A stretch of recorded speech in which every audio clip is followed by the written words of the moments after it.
Выпадак з нашай Літвы, то бок Беларусі. Мужчына займеў раптоўны ціск сісталічны 220. Выклікае ратаўнікоў, то бок хуткую дапамогу. Яны яму зніжаюць раптоўна за адзін раз з 220 да 130. Гэтага рабіць нельга.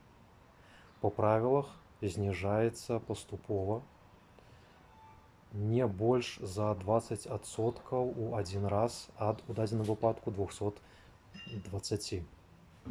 Але ж літоўскія лекары яму зніжаюць на 130 адразу. Як ён іх не прасіў, нічога не дапамагло. Значыцца, потым ён трапляе ў больніцу пасля гэтага. Яго прывезлі, ці ён прыйшоў, не ведаю. Адразу пасля гэтага выпадка. Там ужо гэты ціск зніжаны. Лекар яму кажа, ціск нармальны, 140, 130, 150 быў такі. Ціск нармальны, больш-менш, мы вас прыняць не можам. Добра, кажа чалавек. Выходзіць з больніцы, ідзе 200 метраў і траціць прытомнасць. Вось такі выпадак.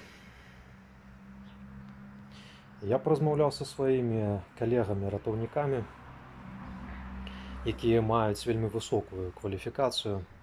Яны кажуць, апраўданню такому рэзкаму зніжэнню няма. Вось так.